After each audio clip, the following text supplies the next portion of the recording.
Donc je suis Élise Foin, designer. On est ici dans mon atelier qui est dans un bâtiment qui s'appelle les ateliers M1D, qui regroupe en fait une vingtaine de créateurs.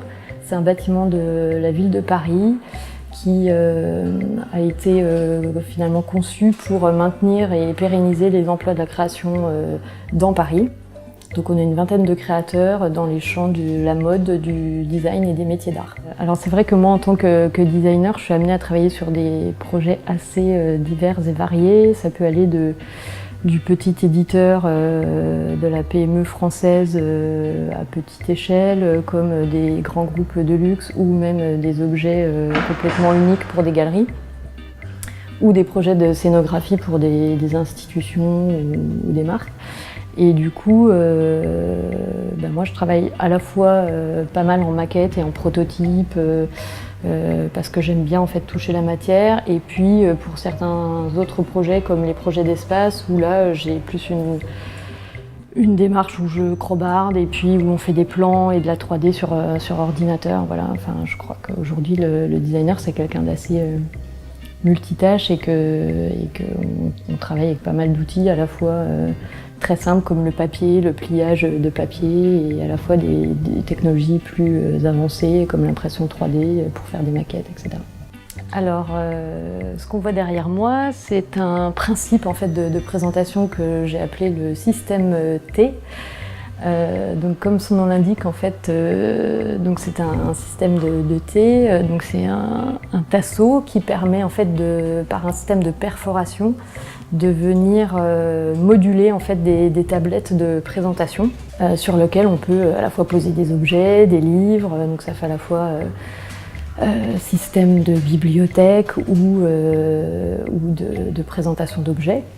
Donc l'idée de ce système T, c'est que à partir d'une feuille de métal découpée et pliée, donc il n'y a aucune chute en fait, ça permet de créer un levier que l'on vient en fait clipper directement sur le tasseau.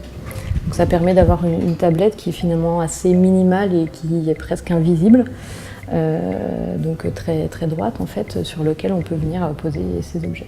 Et en fait j'ai décliné ce système avec différentes fonctionnalités, donc des systèmes de vide-poche, de porte-magazine, de miroirs, de patères. Et en fait, c'est en créant ce principe qu'on m'a contacté, notamment les ateliers de Paris, pour transposer en fait ce principe en système scénographique. Donc la semaine prochaine commence l'exposition Rouge Passion aux ateliers de Paris. Donc c'est la 4e édition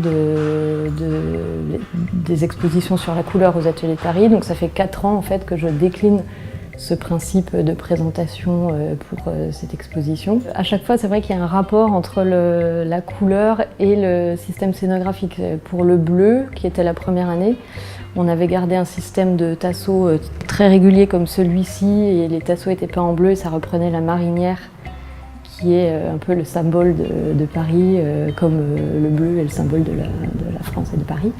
Et là, rouge, c'est vrai que c'est une couleur plus puissante aussi, plus dynamique. Et donc là, l'idée pour la scénographie est partie d'un système de tasseaux découpés en fait, avec différentes hauteurs et différentes largeurs. Et donc ça crée comme un système d'électrocardiogramme en fait. Donc ça reprend un peu l'idée du cœur qui bat et qui est en vie. Voilà.